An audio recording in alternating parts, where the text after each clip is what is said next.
Welcome back to the Deep Dive. Today, we are undertaking, well, perhaps the most complex exploration we've ever attempted. Oh, really? Yeah, decoding C2 Advanced English Proficiency.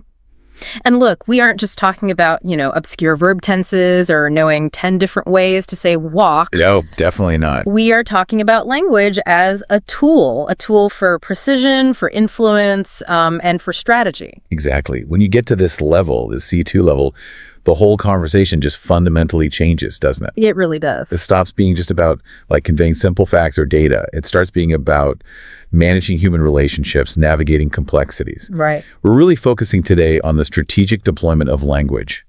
Those sophisticated choices that set apart someone who's just competent from someone who's, truly impactful. Our mission today, then, is to look directly at the source material. We've got two authentic, real-life conversations, and we really want to tear them apart, kind of uncover the linguistic machinery working beneath the surface words. Yeah, get under the hood. Exactly. This is where we learn not just what someone said, but why they said it that way, and what that unspoken intent, the crucial subtext, really was. And we want to show you, the listener, how highly proficient speakers use their language, not just to communicate basic ideas, but to, build trust, navigate sometimes quite tricky emotional tension, and subtly influence outcomes. Yeah. Whether they're, say, making professional connections or maybe having those delicate personal negotiations at home. Okay, let's unpack this. We are going to start by looking at a professional context, which I think is, the perfect testing ground for this kind of conversational diplomacy. All right, so our scenario takes place in an office cafeteria. Picture it, it's the lunch rush, probably a bit noisy. Classic setting. We have Sarah. She's about 6 months into her marketing role. So she's established. She kind of knows the ropes. Right. And then there's David. He's a brand new starter, just joined the creative team. First week, maybe? Yeah, and this specific context, the cafeteria, it's vital. It's a moment of sort of informal pressure, isn't it? Well, they're interacting outside of a formal meeting. So the burden of building rapport, it relies entirely on their conversational intelligence, their social grace. There's no project brief or HR induction to structure things for them. Right, no safety net. Okay. And what we're observing Sarah doing here is something, it's really high level. She's balancing that necessary professionalism with a really warm, welcoming tone. Yeah. But at the same time, she's also kind of conducting this subtle intelligence gathering mission. She's giving tips, but she's also taking stock. The subtext here is just everything. This is exactly what we mean by conversational intelligence. They're using small talk, but it's not just small talk. They're using it to gauge each other's professional values. So Sarah's sort of probing. Subtly, yeah. Like, what motivates this new guy, David? Does he respect work-life balance? Or is he an all-nighter kind of person? Will he be collaborative or, more competitive? And David, on the flip side, he's testing the waters too. He's looking for allies, trying to get a sense of belonging, see if this is a good fit. So the whole conversation really hinges on strategic questioning and some masterful active listening. Absolutely. This is the foundation for establishing a positive professional relationship that goes way beyond just this one lunch. Exactly. They aren't just filling silence. They are actively investing in their future working dynamic. And for a C2 learner, you need to realize that in interactions like this, the real goal is connection. It's not just information exchange. Right. The success isn't measured by how many facts were swapped. It's measured by how quickly and how effectively they establish that mutual respect and trust. Okay, so let's look at the specific, maybe even tiny choices they make. Because the simple words they use, they actually camouflage layers and layers of this high-level strategy. We begin right at the start, don't we, with Sarah's approach. Now, if you were maybe a B2 or C1 student, you might expect a simple question, like, are you David? But Sarah goes for something much more sophisticated. Yeah. This opening line is our strategy 1, strategic assumptions for connection. Sarah says, "Hi, you must be David, the new guy in the creative team." See, it's not a question. Nope. It's a soft declaration, a statement. Okay, I have to inject maybe a bit of skepticism here, just playing devil's advocate for a learner. If I were an intermediate speaker, I might worry, doesn't that risk sounding a bit presumptuous? That's a fair point. What if she'd gotten his name wrong or mixed up the departments? How does the C2 speaker, like Sarah here, manage that potential social awkwardness? That's an excellent question, and that's precisely where the C2 nuance lies. You're right, an intermediate speaker probably would use the question like, are you David? Yeah. Because grammatically it feels safer. Right. But socially, it's flatter. It doesn't achieve as much. Sarah mitigates that risk almost entirely through her tone of voice and the context. She's signaling, essentially, look, I'm informed, I'm part of this company, I'm an insider, and I care enough to have actually found out who you are before introducing myself. Okay. And that word must is really key. Yeah. It softens the declaration. It implies a high probability based on shared knowledge. Everyone knows we have a new David in creative rather than asserting absolute certainty. So it cleverly bypasses that initial, sometimes clunky introduction phase. Exactly. And it immediately places David into an acknowledged position within the company structure. It sets Sarah up as someone who's already in the know, maybe potentially helpful.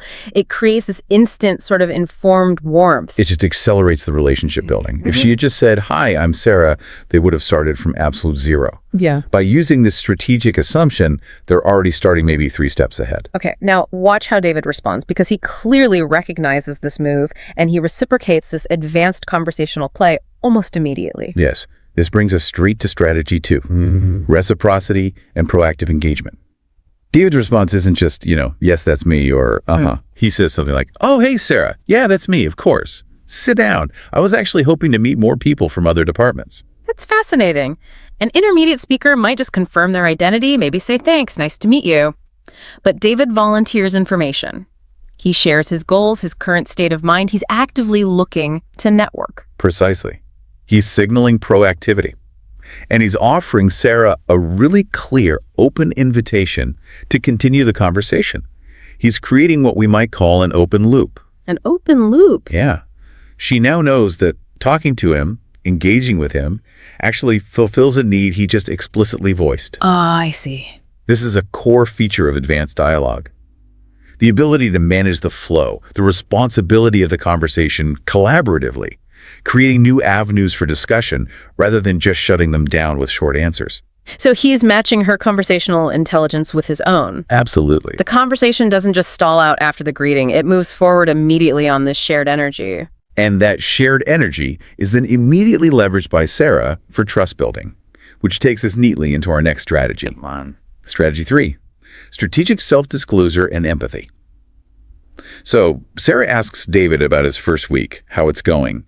But instead of just waiting for his answer and then maybe offering some generic advice like, oh, you'll be fine, she actually precedes the potential advice by sharing a moment of her own past vulnerability. She says something like, I remember feeling completely lost when I started here 6 months ago. Yeah, that's just subtle but really effective technique, isn't it? It is. By admitting a relatable moment of weakness, feeling lost, which everyone experiences starting a new job, she creates instant parity. She's basically saying, hey, I'm not some flawless veteran looking down on you. I'm someone who struggled here too. Right. And that empathetic disclosure instantly lowers David's guard, makes him feel understood. But again, let me push back slightly for the learner. I worry about the line here. If I'm aiming for C2, where's the boundary between this kind of strategic vulnerability and, well, just venting or oversharing? That could be unprofessional, couldn't it? Another great point, and the C2 mastery is absolutely in the scale, the timing of that disclosure. Notice what Sarah shares. It's a small, past, generalized difficulty feeling lost. Okay. She doesn't disclose, say, current dissatisfaction with her boss, or serious personal problems, or deep-seated character flaws. Right, nothing too heavy. Exactly. The struggle she mentions is relatable, it's clearly resolvable, she's still there and seemingly doing well, and it's temporary. She uses this historical vulnerability purely as a bridge to build rapport. Not as an appeal for sympathy. Precisely. She uses her past experience as a tool for his comfort, to make him feel more at ease. That distinction is absolutely key. The self-disclosure serves the relationship, not the speaker's own emotional need to vent. And it rapidly accelerates trust, moving the relationship from just professional acquaintances to something closer to a genuine human connection. And once that human connection is sort of established, then they can move into assessing shared professional criteria more comfortably. Okay. Which takes us to strategy 4, vetting professional values and building solidarity. They transition into discussing David's previous job. Apparently, it was a high-stress gig at a small agency, Long hours, demanding clients. Yeah, the classic agency grind. And Sarah's validation here is just masterful. She doesn't just say, oh, that sounds rough. Right. An intermediate speaker might use simpler phrasing, maybe like, I guess you prefer this place now. But Sarah responds with something much stronger. Oh, I totally get that. And then she follows up by sharing that she also came from a similar kind of unsustainable environment. That specific phrase, I totally get that. It's such a high-level, empathetic validation. It does more than just sympathize. It confirms a shared professional value. Which is? That they both seem to prefer the current job's better work-life balance over the relentless grind of their previous agency jobs. They are establishing solidarity, almost bonding around a shared opposition to that kind of work culture. This is critical, isn't it? They're bonding over their professional ethics or values, not just their day-to-day job duties. Exactly. They're subtly agreeing on the type of culture they want to be part of, maybe even reinforce in their current workplace. And establishing that shared perspective early on, it makes future collaborations potentially much smoother. Definitely, because they already trust each other's judgment on some fundamental workplace priorities. Yeah. It's conversational leverage, really. By confirming this shared value early, they've established a foundational agreement that kind of transcends specific projects or tasks. And as the discussion flows, quite naturally, actually, from one topic to the next, we really see the importance of these discourse markers, the linguistic grease that keeps the wheels turning smoothly. Ah, yes, strategy 5, mastering coherent transitions. So the conversation needs to shift, right? From David's job transition story to Sarah explaining her own path, how she got from journalism into marketing. And the bridge she uses is that key phrase, speaking of which. We mentioned discourse markers earlier, but maybe let's explicitly define them here, just for the C2 learner listening. What exactly are they doing? Right. Well, simply put, they're the words and phrases that structure our discourse.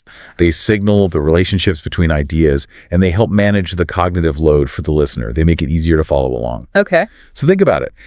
If Sarah had just abruptly changed the subject, like finished talking about David's old job, and then just said, so tell me how you got into marketing, it would have felt a bit jarring conversationally. Yeah, a bit clunky. The listener, David in this case, has to momentarily pause and sort of mentally reorient. But speaking of which, creates this logical, smooth connection. It signals, hey, we were just talking about your career path in interviewing. Let's use that same theme of career trajectory to now talk about mine. It really is the difference, isn't it, between an intermediate speaker who might just throw out the next thought that pops into their head and a C2 speaker who is actively structuring the conversation in real time, showing that mental agility and control over the narrative arc of the chat. It's like a highly sophisticated conversational architecture. That's a great way to put it. It ensures coherence. These markers, they don't just fill space. They actively guide the listener through the structural changes in the conversation, ensuring the dialogue feels seamless and well-composed, even when it's completely spontaneous. Okay, so from career paths, they then move into that classic small talk territory, personal interests, hobbies, and they handle a divergence in their interests perfectly. Yes. Strategy 6, authenticity in divergence. David mentions he's into things like hiking and rock climbing, outdoorsy stuff. Right. And Sarah, who describes herself as more of an indoor person, says she prefers reading and, interestingly, taking cooking classes. Specifically, she mentions learning to make pasta from scratch.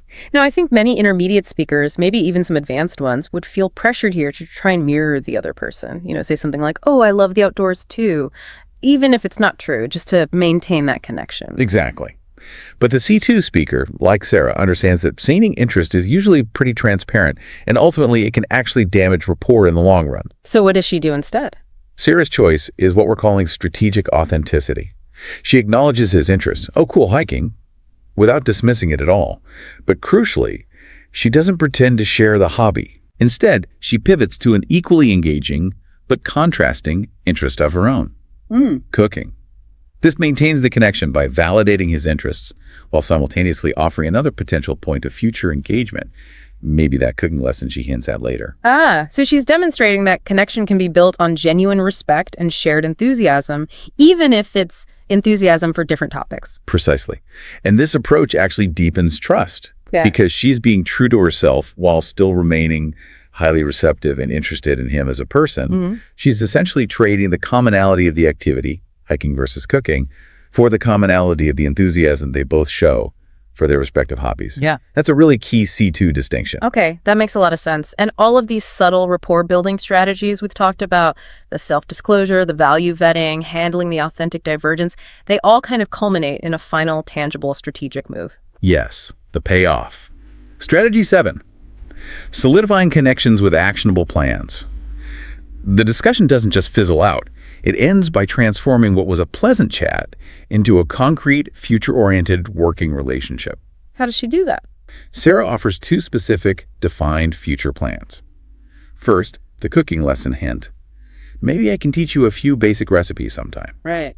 And second, a clear invitation to the informal Friday drinks. Nothing fancy, just a casual bar nearby, some of the teen go. This is really the highest level of professional networking, isn't it? An intermediate speaker might just say something vague like, yeah, we should definitely catch up sometime. Exactly. Which is usually a hollow promise, let's be honest. Yeah, it rarely happens. Sarah delivers tangible, low-pressure next steps. The offer of drinks integrates them socially into the team fabric.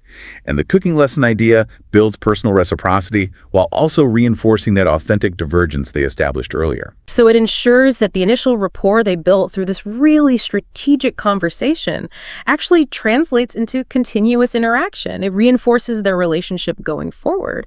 If you, the listener, are trying to, say, land that key promotion or build strong alliances at work, implementing this strategy, turning talk into concrete plans, is your bridge from just being a friendly acquaintance to becoming seen as a reliable, proactive professional partner. Absolutely. The conversation ends with momentum, doesn't it?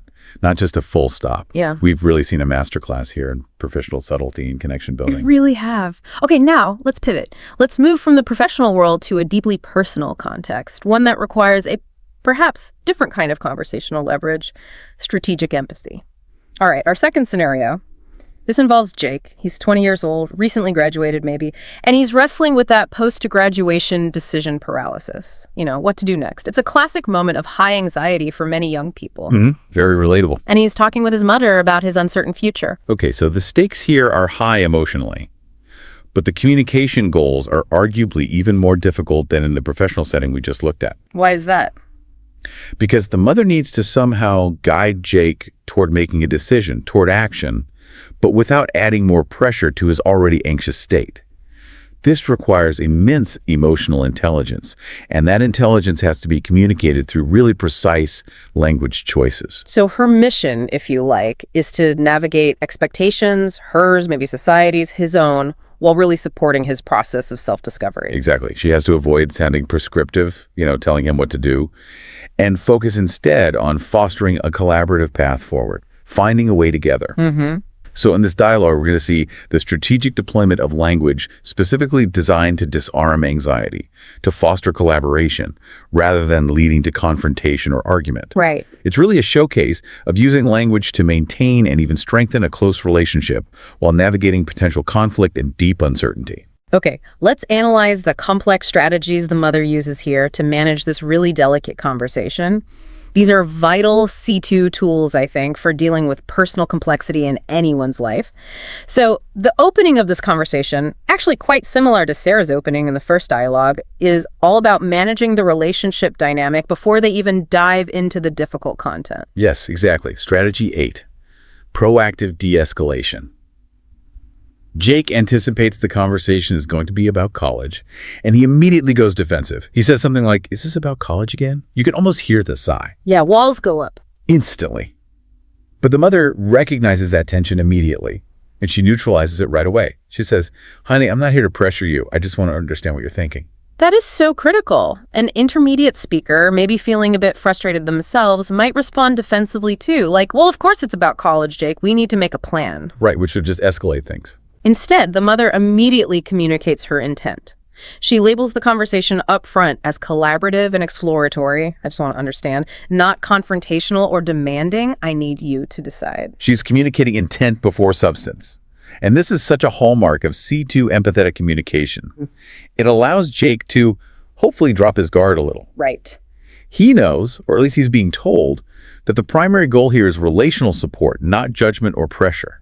If she hadn't done that crucial first step, the entire conversation could have just devolved into an argument about the definition of pressure rather than an actual discussion about his future. Okay, so once that initial psychological tension is minimized, or at least addressed, she then employs this incredibly powerful linguistic technique, one that aims to shift his own self-perception. Yes, this is brilliant. Strategy 9, empathetic reframing of uncertainty.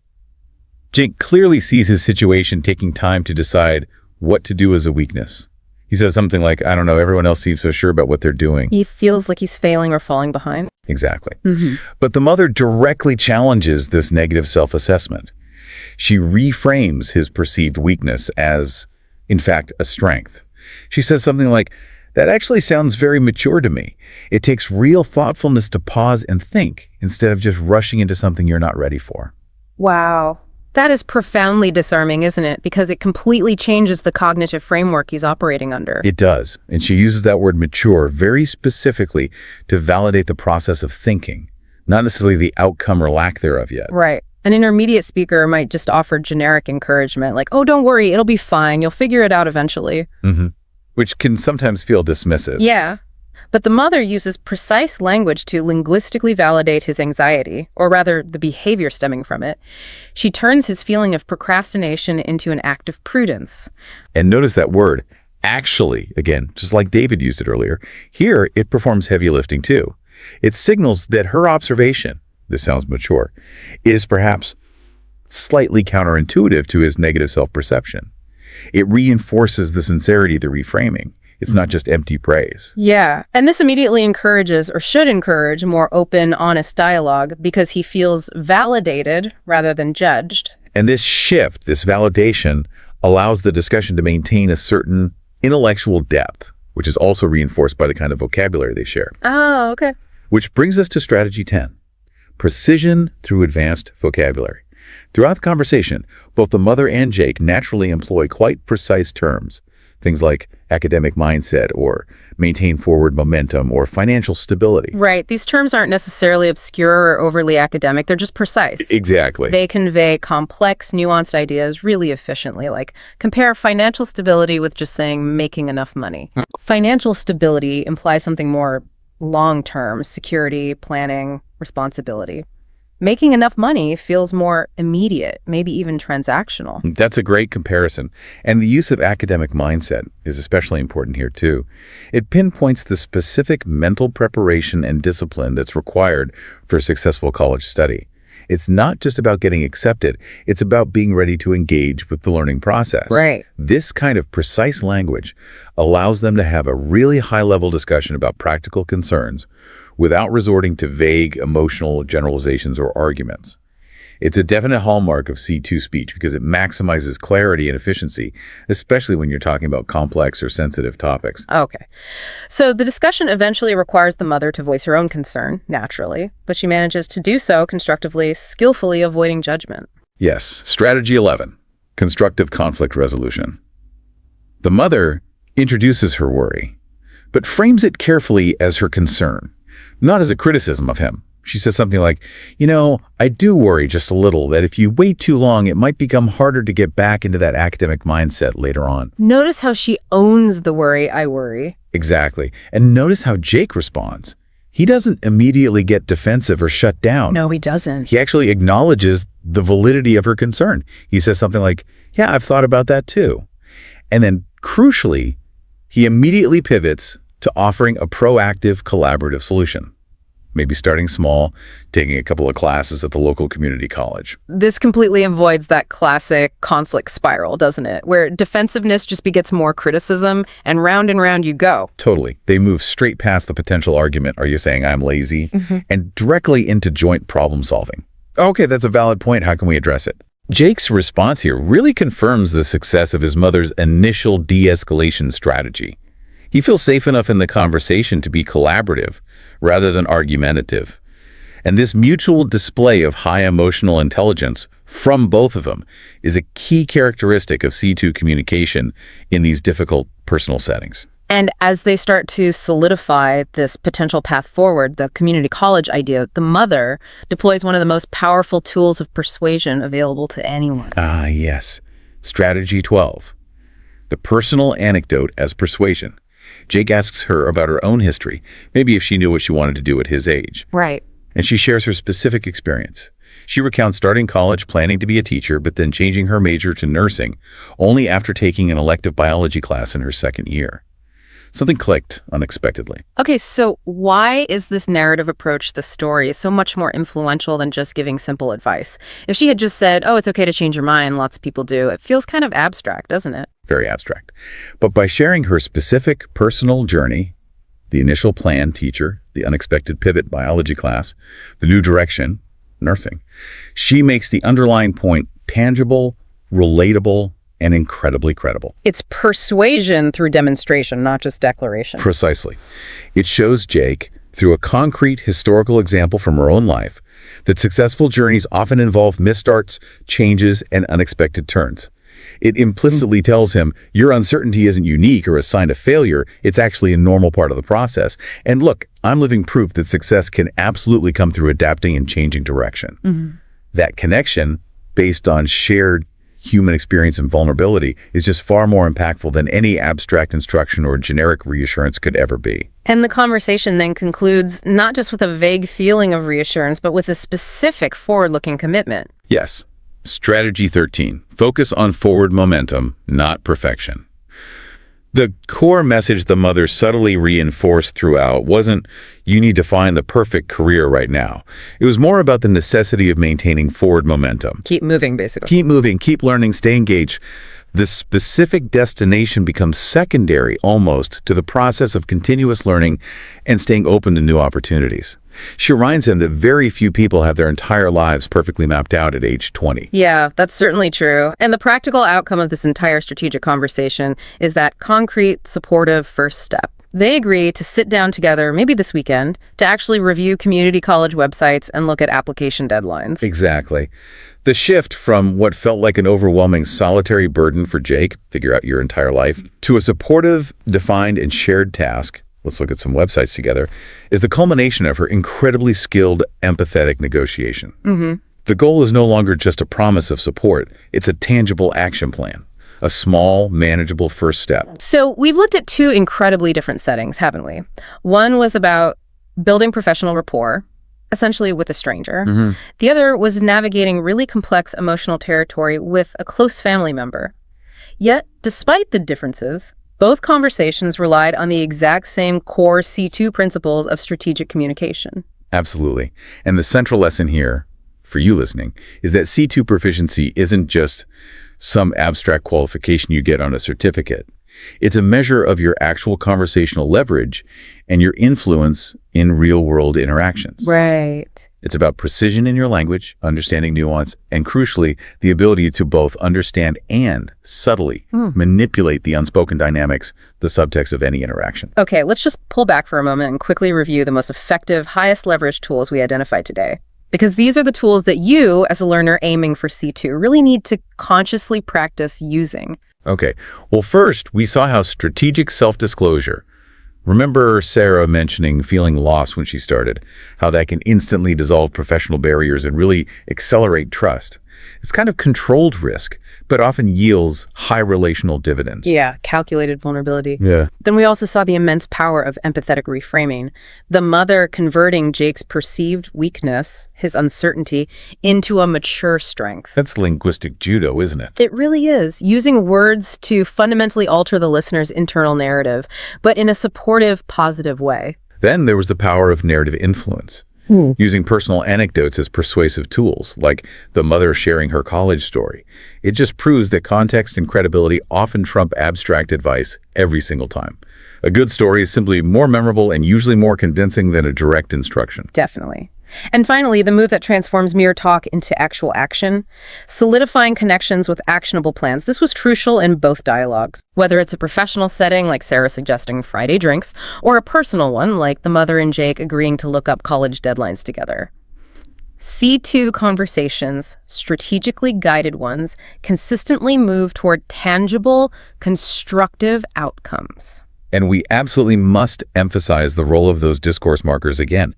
Words like actually, honestly, phrases like speaking of which, These are subtle, but they are instruments of conversational control. They are not just random fillers. Right. Think about the strategic weight they carry. Actually, as we saw, often positions information, maybe setting up a contrast or a correction, like David saying, I was actually hoping to meet more people.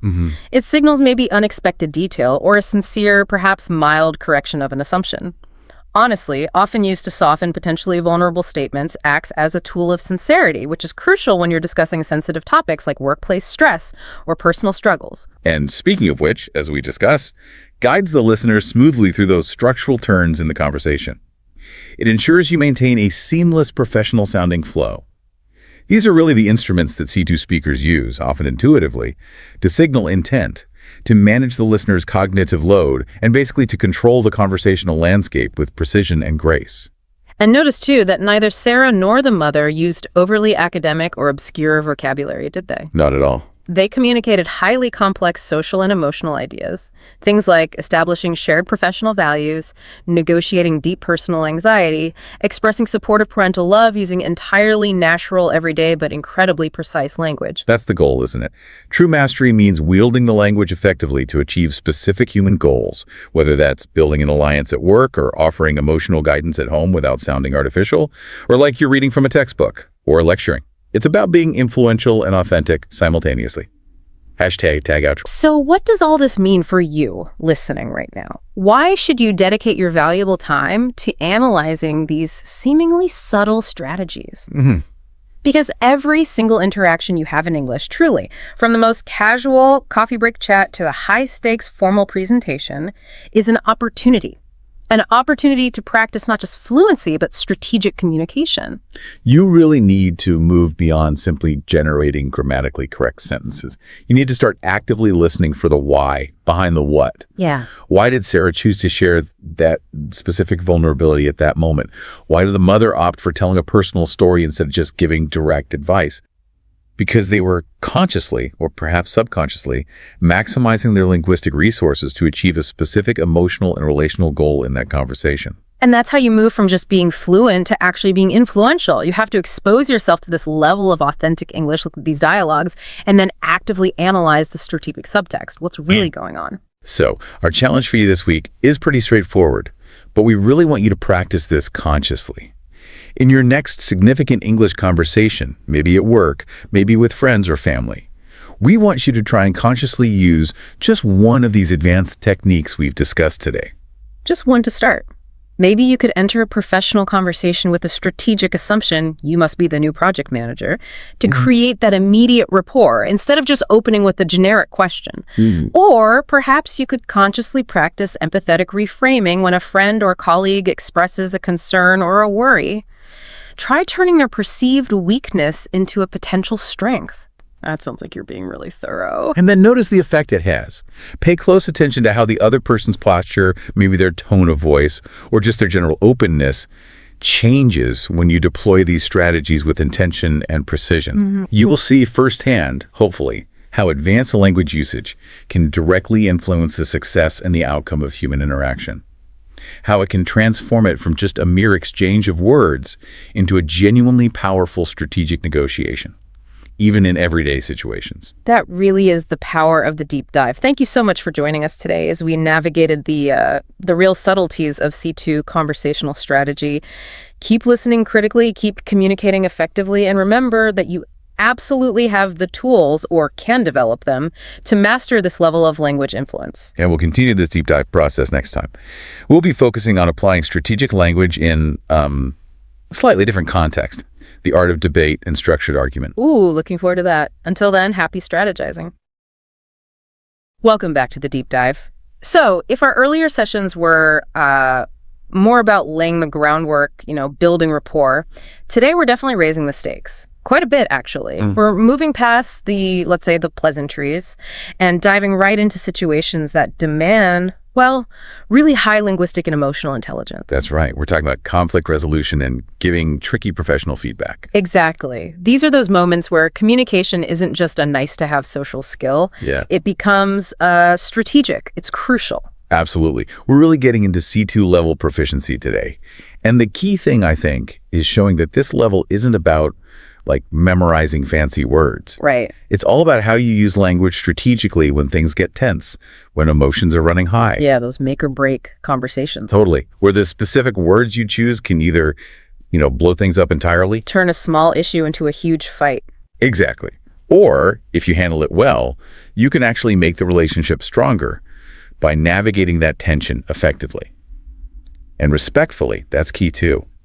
So our mission today is basically to pick apart these kinds of high-stakes scenarios. We've got one domestic one and one from the workplace. Yeah, we're going to extract those specific conversational tactics, the actual techniques that help people get positive results, both socially and professionally. Exactly. So for you listening, think of this as a practical guide, a way to get tactically smarter in these really delicate real-world moments. We've got 2 really detailed dialogues lined up. They're almost like mini masterclasses in using language intelligently under pressure. Yeah, we'll see, kind of step by step, the difference between just, venting or complaining. Which is easy to do. Oh, yeah. Versus strategically solving a problem, whether it's in a shared apartment or during, say, a quarterly review at work. It's about tactical communication for anyone who wants to move beyond just speaking English fluently to actually acting effectively, influencing things positively through really precise language. Okay, let's dive into our first scenario. This is one I think pretty much everyone can relate to, but it's actually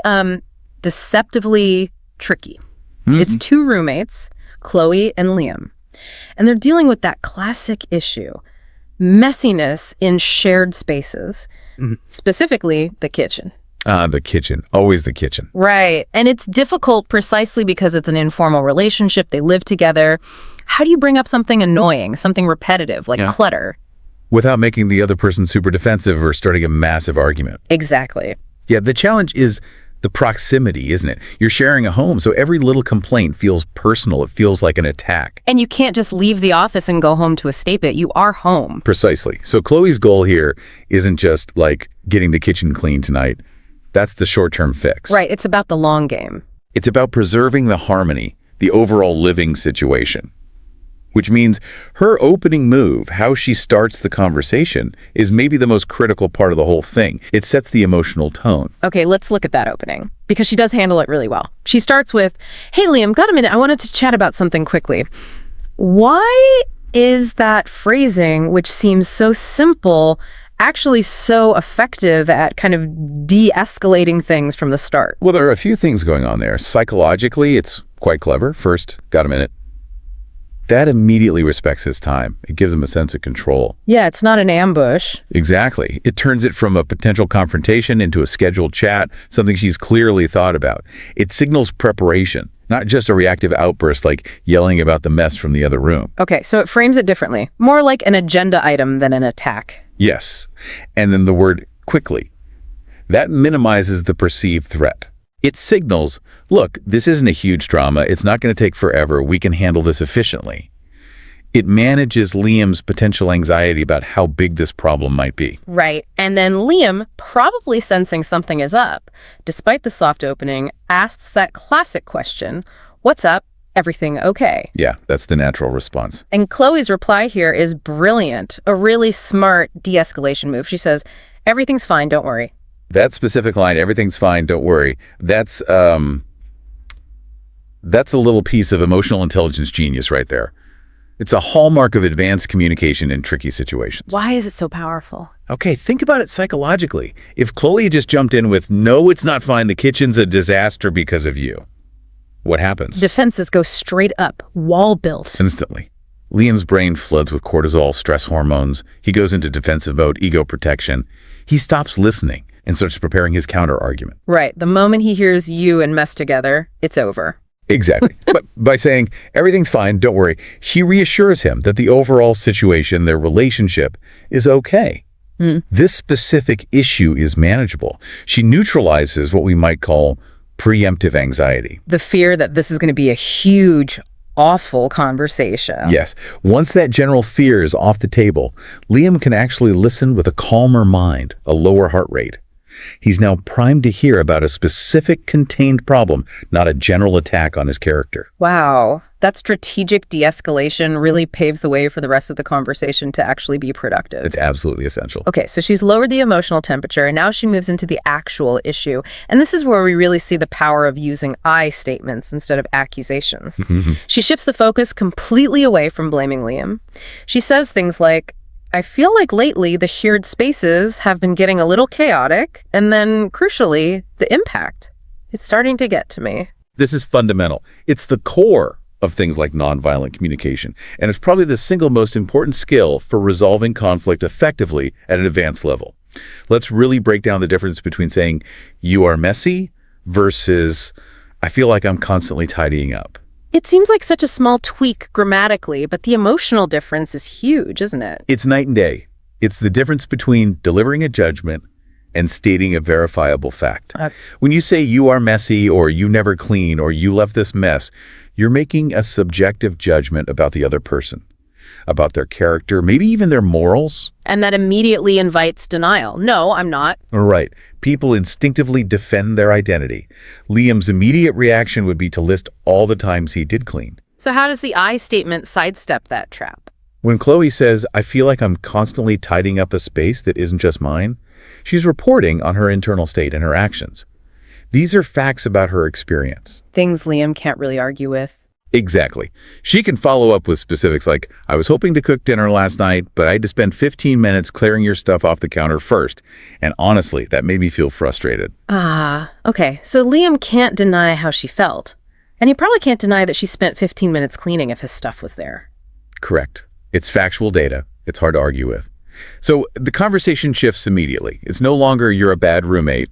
It becomes, this situation, the state of the kitchen, is impacting my ability to function comfortably in our shared home. It reframes it as a shared problem needing a shared solution. Yes. Even if Liam's actions were the trigger, she's framing the state of the kitchen as the problem they both need to address. It maintains respect and focuses on the issue, not the person.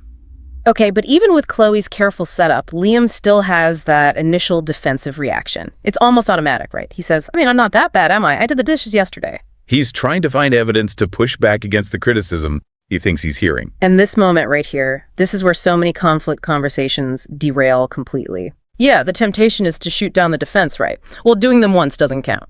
That's the instinctive reaction, but it's the wrong move if you want a good outcome. Okay. Chloe shows real mastery here. She does the opposite. Her strategy is what we could call validate, then specify. Okay, let's unpack that. The validation part first. How does that work psychologically? Why is it so important? She immediately says, I know you did, and I really appreciate that. That's the validation. She acknowledges his contribution, his effort. Okay. Psychologically, when someone hears their effort acknowledged before the criticism lands, their defenses naturally lower a bit. Their brain processes it as, okay, she sees the good things I do. This isn't a total rejection of me. Maybe it's just about this one thing. So she's confirming his value, acknowledging he does contribute sometimes, before pointing out the specific problem. That buys her credibility. It's like building up relational capital before making a withdrawal. She's communicating, I see you, I respect your efforts. Only after establishing that baseline of respect does she pivot to the specific, undeniable example. Which in this case was the pizza boxes left out from when his friends were over. Exactly. And that's brilliant because it's concrete. It's not about his general character trait of messiness. It's about a specific, observable event. The pizza boxes on the counter. Something he can't really deny happened. Right. He can't generalize it away by saying, but I did the dishes.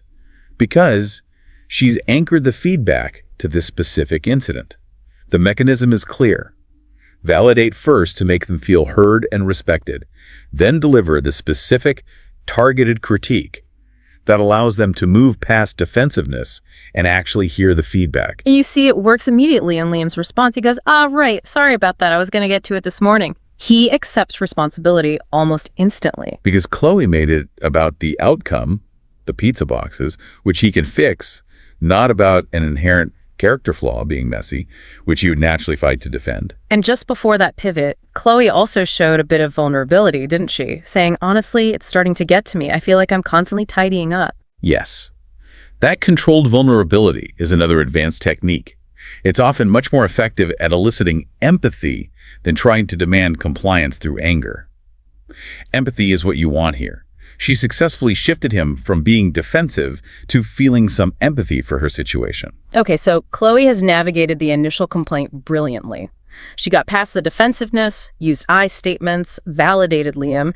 Now she needs to move from just stating the problem to actually finding a solution together.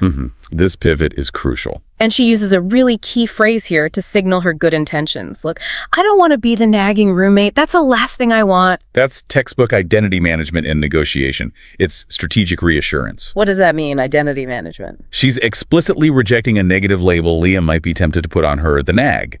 By saying, that's the last thing I want, she reassures him that her motivation isn't to control him or constantly criticize him.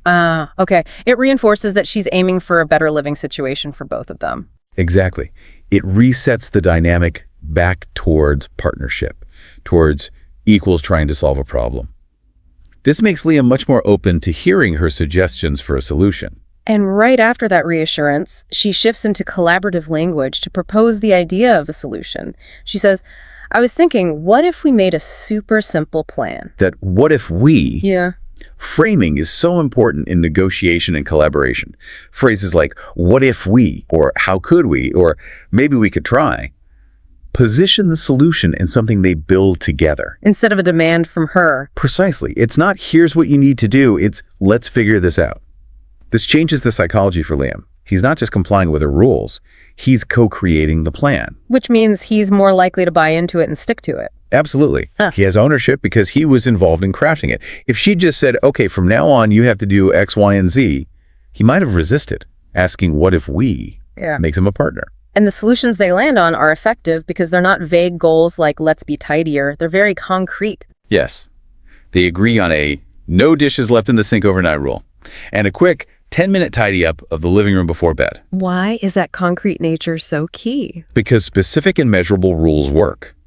Vague requests like try harder or be cleaner are impossible to follow consistently because nobody agrees on what they mean. Right. My definition of clean might be very different from yours. Exactly. And that ambiguity leads to future conflict. But no dishes in the sink overnight. That's crystal clear. It's binary. You look in the morning, are there dishes? Yes or no? It's verifiable. And Liam himself points out why it works. It's concrete and not too demanding. In conflict resolution, especially at home, complexity kills compliance. Simple, clear, measurable rules are always better. They remove wiggle room and reasons for arguing later. It sounds like applying business principles, like SMART goals, to household chores. It absolutely is. And they've essentially set up mutual success metrics. They both know exactly what success looks like each morning. Then the conversation takes another step up, really showing advanced negotiation skill. Chloe doesn't just put the onus on Liam to change. She offers a commitment herself. Yes, this is huge. She says, and for my part, I'll promise to be more direct and mention things sooner instead of letting them build up. This is what elevates it from just solving the dishes problem to actively strengthening the relationship. It turns the whole thing into a mutual agreement, a two-way street. How so? Chloe acknowledges her role in the previous dynamic. By letting small annoyances build up silently, creating resentment, she actually contributed to the negative atmosphere she was trying to fix. So she's admitting her avoidance wasn't helpful either. Exactly. By promising to speak up sooner, more directly, she's taking responsibility for improving the communication process between them. She's basically saying, my delay in bringing this up probably made it feel bigger than it needed to be, and I'll work on that. That level of self-awareness and reciprocity is incredibly powerful. It shows Liam she's invested in their relationship as roommates, not just in having a clean kitchen. It signals fairness. And that vulnerability and commitment seem to be what seals the deal for Liam. He responds really positively. Yeah, he says, that sounds totally fair. Seriously? Thanks for bringing it up this way instead of just getting angry? That line right there confirms her entire strategy worked. She got the outcome she wanted, a plan for the kitchen, but she also managed to do it in a way that actually made him feel respected, maybe even grateful for her approach. Totally. The conflict was addressed, they have a concrete solution, and crucially, the relationship wasn't damaged. In fact, it seems to have been strengthened. And that positive closing, where Chloe thanks him for being understanding, just reinforces that positive feeling. It ensures the agreement sticks because it ends on a note of mutual respect and goodwill. That positive energy reduces the chance of resentment creeping back in later. Looking back at this whole interaction, what really strikes me is the the deliberate pacing, the structure. Yes. They took time to de-escalate, to validate, to specify, to collaborate, to commit. It wasn't rushed. It shows that even for something informal, like a roommate chat, effective communication is a structured process. It's not just blurting things out. And that structure is precisely what helps manage the emotion. If you stick to the steps, the gentle opening, the I statements, the validation, the collaborative solution, you guide the conversation towards rationality, even when the topic itself is personal and potentially explosive. Especially then. The structure provides the guardrails. Okay, great analysis. Let's shift gears now to our second scenario. We're leaving the shared kitchen and heading into the corporate world. Right. Higher stakes in a different way. Here we have Maria, a project manager, who needs to give some constructive feedback to Tom. He's a talented member of her team, but there's an issue with a critical Q3 client report he prepared. Yeah, the stakes here are definitely high. Yeah. Maria's job involves ensuring quality output for clients, but Tom's career progression, his morale, potentially even his job security, feel like they're on the line when receiving feedback. It's that inherent hierarchy, isn't it? Maria is evaluating his work. That makes Tom vulnerable. Absolutely. So Maria's challenge is this delicate balancing act. Yeah. She needs to be direct enough to get the report fixed, because business results depend on it. Can't sugarcoat it too much. No. But she also absolutely cannot afford to crush the morale of a valuable team member like Tom. She needs his talent. Alienating him is not an option. So if she's too harsh, she risks losing him or demotivating him. If she's too soft, the report doesn't get fixed, the client isn't happy, and that reflects badly on her and the team. It's a really fine line to walk. Exactly. Which means her approach has to be incredibly strategic. And what we see her use is the classic feedback sandwich method. Yes. Praise, criticism, praise. But, and this is key, it's how she executes it, the nuance within that structure that makes it C2 level communication, not just a clumsy management technique. Okay, because the feedback sandwich sometimes gets a bad rap, doesn't it? People can feel it's manipulative, like you're just softening the blow with fake praise. That's a very valid criticism. The sandwich fails miserably if the praise feels generic, insincere, or like obvious padding. So how does Maria avoid that trap? She makes the first slice the praise-specific, targeted, and genuinely appreciative of his actual work. This is non-negotiable for doing it well. What does she say specifically? She starts by acknowledging his promptness, which is professional courtesy, then gets specific. The data analysis is excellent.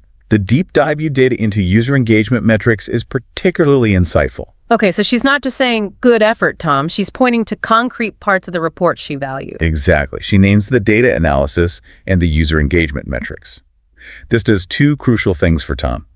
First, it proves Maria actually read and understood the technical, probably quite dense parts of his work. She's not just skimming. Right. Second, it genuinely validates his core skills. It tells him, I recognize your expertise in this area. This establishes that the problem isn't his fundamental competence. It's about the presentation or packaging of that competence in this specific instance. So that positive foundation makes the criticism easier to hear. It frames it as refinement, not rejection. Precisely. It sets the stage. Tom, I value your skills. Now let's talk about how we can make the output even better for this specific audience. Once that foundation is solid, she moves to the critique. And again, her language choice is very deliberate. She avoids that accusatory you, right? Just like Chloe did. Yes. She immediately shifts to collaborative, work-focused language. She says, the one area I think we could refine, however, is the executive summary. And also, my only concern is. That use of we is interesting. Even though Tom wrote it, she says we could refine. It's a subtle but powerful move in a professional context. By using we, Maria frames her report's success as a shared responsibility. She's signaling, you and I are on the same team, working towards the same goal. So it subtly shifts the focus from Tom's mistake to a project optimization issue that they need to solve together. Exactly. It helps preserve Tom's professional dignity and keeps his focus on fixing the work, not on defending himself. And that phrase, my only concern is, that works just like Chloe's quickly. It minimizes the scope of the problem. Yes. It frames the issue as being limited just to the executive summary, which is likely a small part of the overall report he produced. It prevents Tom from feeling overwhelmed, thinking the entire thing is flawed or needs a total rewrite. She then gets specific about the problem using professional language. The narrative isn't quite highlighting the key takeaways for a time-poor executive. It's a bit too in the weeds.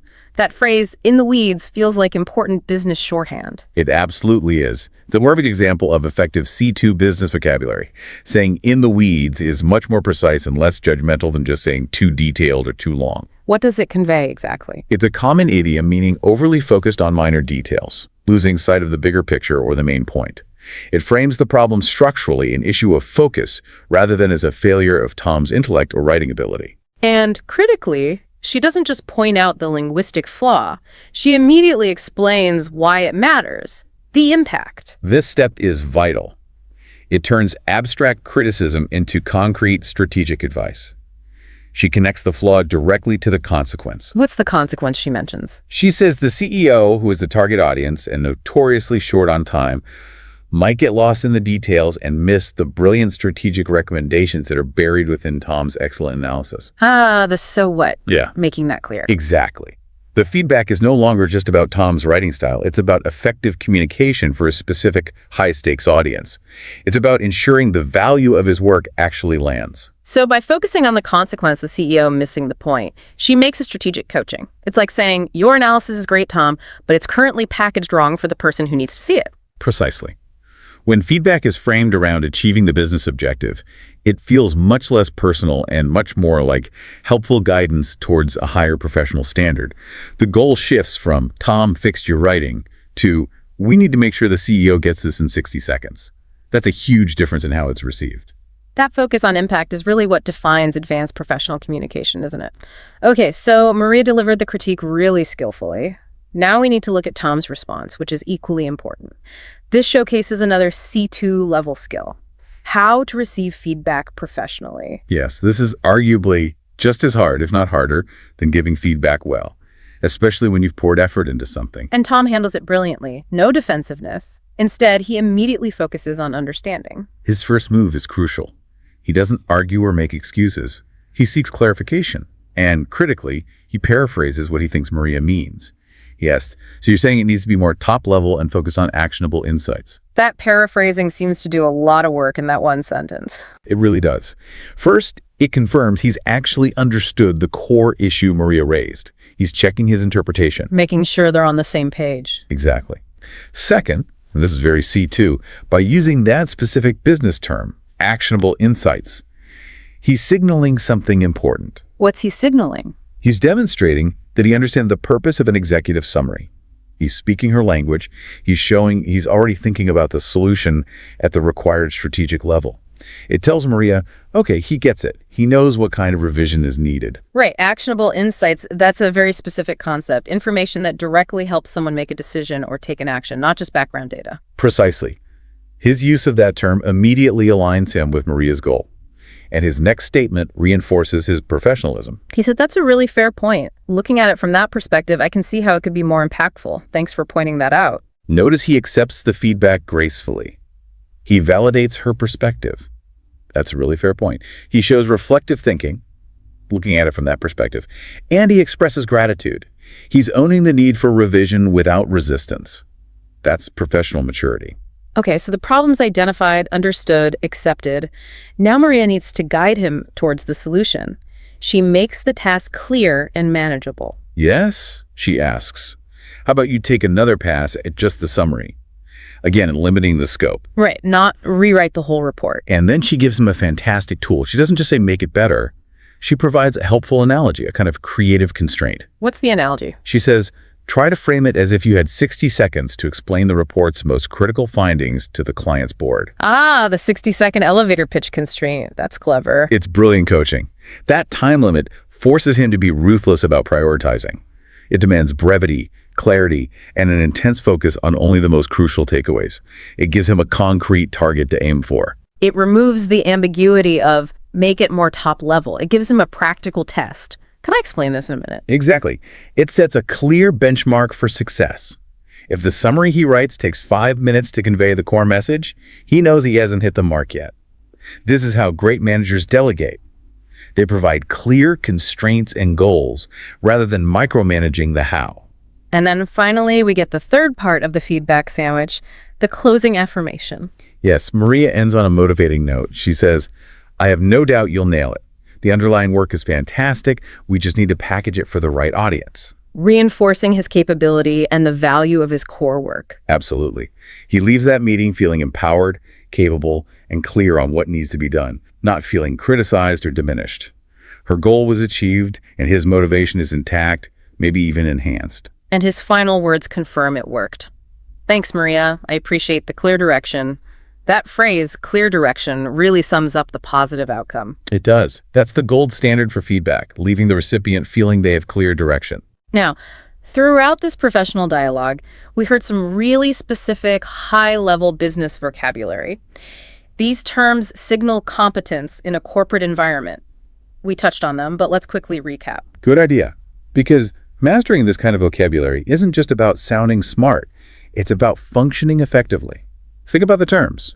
Promptness, Maria mentioned. Tom delivered the report promptly. That speaks to reliability, professionalism. Right. Then in the weeds, we discussed that a precise way to talk about excessive detail without being personally critical. Actionable insights. Tom used this one. It shows understanding of the strategic purpose of information in business driving decisions. Crucial term. Then executive summary itself, understanding what that specific document is for, its high-level audience and purpose. And finally, Tom's phrase, clear direction, which, as you said, is the measure of effective feedback and delegation. Exactly. Using this vocabulary accurately and appropriately signals that you understand the norms and priorities of a professional, especially international, workplace. It allows for more efficient and precise communication about business issues. So in both scenarios, the roommate and the manager success really came down to using language precisely, strategically, and with empathy to guide the conversation toward a positive shared goal. Language married to emotional intelligence. Hashtag tag outro. So as we wrap up this deep dive, let's try to pull together the main threads. Looking at both Chloe dealing with the messy kitchen and Maria giving feedback on the report, what's the big takeaway here?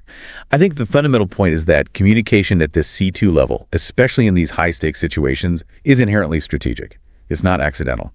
And it always involves empathy, even when delivering difficult news. It's calculated empathy, perhaps. You could put it that way. It involves a conscious process. First, you have to be clear on your goal. What do you actually want to achieve? A cleaner kitchen, a revised summary. Okay, define the objective. Second, you absolutely must consider your audience. Who are you talking to?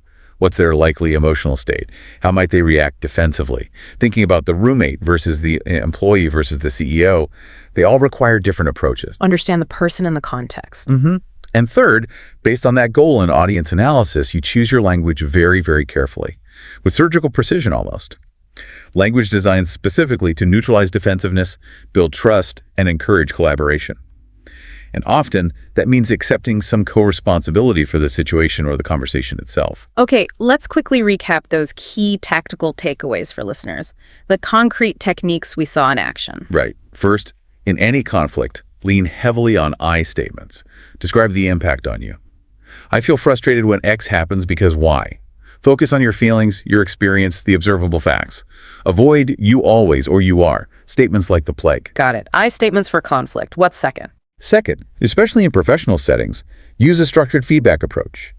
The classic praise, critique, praise can work, but only if the praise is specific and genuine, and the critique is collaborative, we, the work, and focuses on behavior or output, not personality. Structure and specific praise. Third, always validate before you critique. Always. Yeah. Acknowledge the other person's effort, perspective, or positive contributions before you point out the problem. Remember Chloe validating the dishwashing, Maria validating the data analysis. That lowers defenses and opens ears. Validate first. Crucial step. And fourth, don't just complain. Pivot quickly to a collaborative, concrete solution. Use what if we language. Propose specific measurable actions. Give clear frameworks, like Maria's 60-second rule, and with a clear, agreed-upon plan. Otherwise, the problem will just resurface. Concrete, collaborative solutions. These four things, I statements, structured feedback, validation, and concrete solutions, these are really the pillars of strategic communication in difficult moments. They take practice and discipline. They require you to override your gut reaction sometimes, right? The urge to blame or get defensive yourself. Absolutely. It requires conscious effort, especially in the heat of the moment. Which brings us nicely to our final thought, and maybe a challenge for you listening. The real advanced challenge is to try and consciously apply just one of these techniques next time you're in a tricky spot. Maybe you plan your opening line to be non-threatening. Or you commit to using only I statements when discussing an issue. Or you make a point of validating before criticizing. Think about that moment. You feel that flash of annoyance, or you know you have to deliver some tough feedback. That's the critical point. What feels like the hardest technique for you to remember and implement right then? Is it biting back the you statement when you feel wronged? Is it remembering to praise first when you're focused on the problem? That specific point of friction, that moment of conscious choice, where you choose the strategic response over the reactive one, that's where C2 communication really comes alive. That's where you start to genuinely influence outcomes. A deep dive indeed. Hopefully this gives you some practical tools, not just to speak English more fluently, but to navigate relationships, manage teams, and ultimately achieve your goals more effectively through communication. Knowledge is one thing, but practical communication applied with empathy, that's real influence. Well said. Until next time, keep analyzing, keep practicing, and keep elevating your communication.